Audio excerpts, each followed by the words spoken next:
Good morning दोस्तों, मैं सुधीर और आप देख रहे हैं जी सुधीर ट्यूटोरियल। आज आप chapter 1 basic concept in economics पढ़ने वाले हैं। इंट्रोडक्शन में देखेंगे हम साइंस क्या होता है, साइंस के कितने पार्ट होते हैं। तो मैं आपको बता दूं साइंस क्या होता है। तो साइंस एक सिस्टमेटिक बॉडी ऑफ नॉलेज होता है। साइंस के दो पार्ट होते हैं, natural science and social science. अब नेचुरल साइंस क्या होता है? नेचुरल साइंस वह होता है जो लेबोरेटरी में जिसका टेस्ट हो सकता है, जो यूनिवर्सल एक्सेप्टेबल होता है। इसको हम और कहते हैं, इसको हम क्या कहते हैं? इसको हम कहते हैं exact science. Natural science is exact science. क्यों होता है? क्योंकि एम्पेरिकल अप्रोच हमको शो करता है। जैसे कि फॉर एग्जांपल हमको यहाँ पे दिया हुआ है कि हम मैथमेटिक्स है हमारा, फिजिक्स है, केमिस्ट्री है, ये हमारे सब क्या है? नेचुरल साइंस है। सेकेंड में आपको बताना चाहूँगा दूसरा टाइप है सोशल साइंस। सोशल साइंस क्या होता है? सोशल साइंस वो होता है जो इसका साइंस बिहेवियरल इन नेचर होता है, जो कि डिफरेंट होते हैं, बिहेवियरल इन नेचर होते हैं, बिहेवियरल इन नेचर होते हैं, और जो ह्यूमन टेंडेंसीज पे रहते हैं। जैसे कि हम देख सकते हैं हमारा साइकोलॉजी है। साइकोलॉजी हमारा कौन सा सब्जेक्ट है? सोशल साइंस है।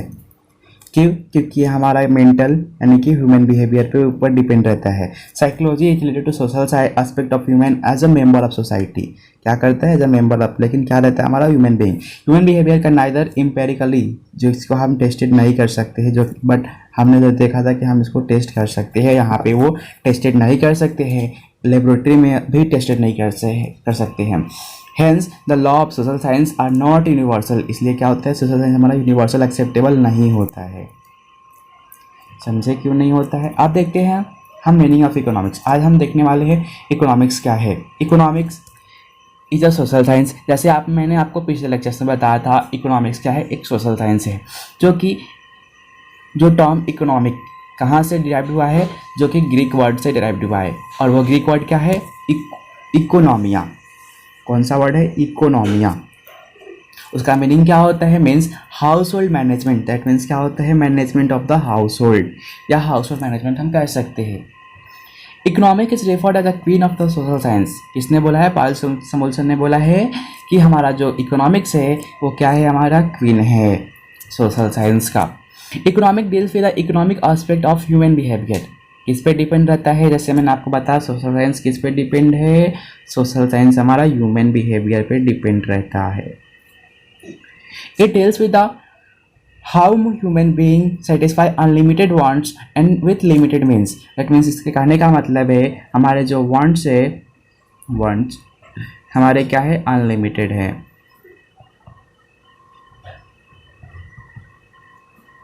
बट जो हमारी रिसोर्सेस है क्या है? लिमिटेड है। इसमें इन्वर्स रिलेशंस है, जो कि हम देख सकते हैं वांट्स में अनलिमिटेड है, रिसोर्सेस लिमिटेड है। इसके लिए मैं आपको एग्जांपल देता हूँ।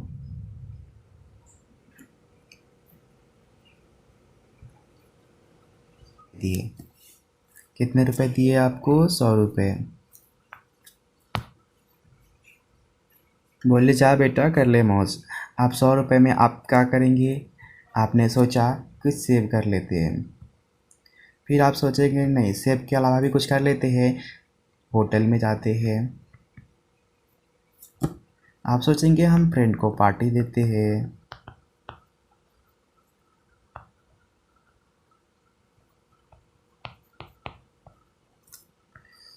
आप सोचेंगे बुक्स परचेस कर लेते हैं।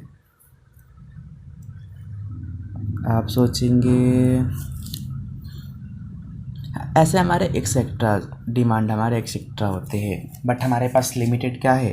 आप देखेंगे हमारे पास क्या लिमिटेड है? हमारे पास कितने रुपए है? हमारे पास 100 रुपये है, बट हमारे जो वांट्स है कितने डिफरेंट वांट्स है। जो और दूसरा होता है शास्त्र, जो कि यहाँ पे बताया गया। अर्थ मीन्स क्या होता है? वेल्थ, और शास्त्र मीन्स होता है साइंस, यानी कि science of wealth is called as economics. जैसे कि आप देख सकते हैं उनके कहने का मतलब है धन का विज्ञान हमारा क्या कहलाता है, अर्थशास्त्र कहलाता है। अर्थशास्त्र employees the science of acquiring and managing wealth, कि हमें वेल्थ को कैसे मैनेज करना है। ये हमारे कौन बताते हैं, ये हमारे कौटिल्य जी बताते हैं कि हमको मैनेजिंग वेल्थ कैसे करना है। Essentially Arthashastra is a treatise on political economic, जैसे कि मैंने बताया था इकोनॉमिक्स को हम पॉलिटिकल इकोनॉमिक भी कहते हैं। अब देखते हैं कौटिल्य के कुछ की पॉइंट दिए हुए हैं, उनके व्यू क्या क्या है। Crucial role in the state of government, जो आप जिस गवर्नमेंट के आप लीडर होंगे, जो भी लीडर होंगे उन लोग क्रिटिकल गवर्नमेंट करेंगे स्टेट और गवर्नमेंट का। Focus on creation of wealth, क्या करते हैं, क्रिएशन ऑफ वेल्थ हमेशा करना, उनको चाहते हैं कि कैसा वेल्थ क्रिएट हो। That means to ensure welfare of the state, उस स्टेट का हमको कल्याण करना, वेलफेयर करना है। थर्ड पॉइंट्स है need for efficient administrative machinery for goods government, क्या करते हैं, फॉर इफिशिएंट किसके लिए, गवर्नमेंट गुड के लिए। फोर्थ पॉइंट है compilation of political ideas into अर्थशास्त्र, पॉलिटिकल आइडियाज हमको आने चाहिए किसके लिए, इनटू अर्थशास्त्र में, ताकि हमारा स्टेट हमारा डेवलप हो। आगे हमको कुछ पॉइंट दिए हुए डू यू नो करके, देखते हैं उसमें क्या लिखा है। Do you know Kautilya was a great statesman, क्या थे, हमारे स्टेट्समैन थे, फिलोसफेयर थे, ओ इकोनॉमिस्ट, ये हमारा वर्ड बहुत इम्पोर्टेंट है। क्या बोलता है, इकोनॉमिक्स थे, हमारे कौटिल्य का थे, इकोनॉमिस्ट थे। And royal adviser during the Maurya period, Chandragupta Maurya, आपने नाम सुना होगा। He is also known as the name of Chanakya, उनके सरनेम से विष्णुगुप्ता से बुलाते थे।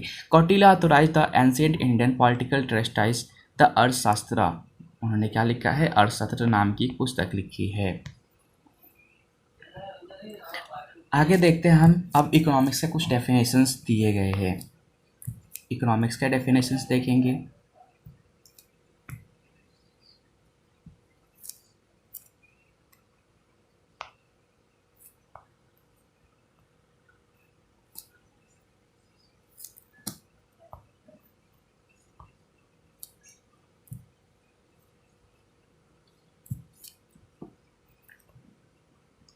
अब हम सबसे पहला डेफिनेशन हमको देखने का मिलता है एडम स्मिथ जी का। एडम स्मिथ ने क्या बताया है कि हमारा वेल्थ ओरिएंटेड, इन्होंने कौटिल्य को ही डेफिनेशंस को आगे एक्सप्लेन किया है। ये भी बोलते हैं कि जो इकोनॉमिक्स है वो क्या है, अर्थशास्त्र जो है हमारा, अर्थशास्त्र जो क्या है, साइंस ऑफ वेल्थ है, साइंस ऑफ वेल्थ है। ये हमारे कौन बोलते हैं, कौटिल्य जी बोलते हैं।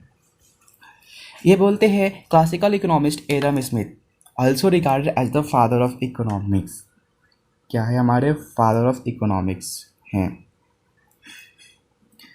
इन्होंने एक बुक लिखी थी जिसका नाम था, मैं आपको दिखा देता हूँ, उन्होंने लिखी थी, कौन सी बुक लिखी थी, an inquiry in the cause and nature of the wealth of nation, कौन सी बुक लिखी थी, an inquiry into the nature and cause of wealth of nation, कभी लिखी थी 1776 में, इसलिए इनको क्या बोला जाता है, फादर ऑफ इकोनॉमिक्स। ये हमारे क्या है, फादर ऑफ इकोनॉमिक्स। अब आपसे कोई पूछेगा कि फादर ऑफ इकोनॉमिक्स किसे कहते हैं, तो आपको बोलना होगा Adam Smith is the father of economics, क्योंकि सबसे पहले इन्होंने इकोनॉमिक्स के बारे में खोजा था, और कभी 1776 में। आगे देखेंगे इन्होंने, इनका डेफिनेशंस क्या है। Adam Smith defines economic is a science of wealth, इन्होंने जो कौटिल्य जी ने डेफिनेशन दिए हैं उन्हीं को डेफिनेशंस को इन्होंने स्वीकारा है। तो इन्होंने भी वही बात बोली है जो कौटिल्य जी ने बोली थी। ये भी बोलते हैं इकोनॉमिक क्या है, इकोनॉमिक एज क्या है, हमारा साइंस ऑफ वेल्थ है। अब इनके कुछ की पॉइंट, हम की पॉइंट को देखना चाहेंगे। लिसे की point of Adam Smiths definition, जो उनके डेफिनेशन है उसके क्या की पॉइंट है, मेन पॉइंट क्या बताते हैं। Laissez faire that is non intervention of the government, मतलब हमारा जो लीसेज फेयर पॉलिसी है, इकोनॉमिक्स है, उसमें गवर्नमेंट का कोई इंटरफेरेंस नहीं रहेगा। कैपिटल एंड वेल्थ अकोमुलेशन हमारा किससे रिलेटेड है, कैपिटल एंड वेल्थ से एक्यूमुलेट करता है। Nature law in economic affairs कि हमको क्या कितना प्रोड्यूस करना है, यानी कि व्हाट टू प्रोड्यूस, क्या प्रोड्यूस करना है, हाउ टू प्रोड्यूस, कैसे प्रोड्यूस करना है, and for whom to produce, किसके लिए हमको प्रोड्यूस करना है, ये हमको कौन बताता है, इकोनॉमिक्स बताता है। किसके अकॉर्डिंग से, ये हमको बताते हैं एडम स्मिथ से। नेक्स्ट देखेंगे हमारा डिवीजन ऑफ लेबर। क्या है हमारा division of labour and aspect growth of theory, क्या बताते हैं कि लेबर को कैसे डिवीजन करना है। सपोज हम ओसीए में पढ़ेंगे, हमारे टॉप लेवल मैनेजमेंट होते, मैनेजमेंट के 3 लेवल, टॉप लेवल होते हैं, मिडल लेवल होते हैं एंड लोअर लेवल होते हैं। तो हमको कैसे मैनेज करना है हमको कौन बताएगा, इकोनॉमिक्स बताता है। किसके अकॉर्डिंग, एडम स्मिथ के अकॉर्डिंग। एडम स्मिथ जी ने क्या बोला है कि जो हमारा इकोनॉमिक्स है क्या है, साइंस ऑफ वेल्थ है। आप यहाँ पे देख सकते हैं साइंस ऑफ वेल्थ है। इन्होंने एक बुक लिखी थी, the nature the an inquiry into the nature and cause of wealth of nation, इनकी बुक की, और कभी लिखी थी 1776 में। हमने देखा कौटिल्य को हम क्या बोलते हैं, Kautilya is the writer of economics and the Adam Smith is the father of economics. तो सो होप सो आप सभी को ये पूरा कॉन्सेप्ट क्लियर होगा।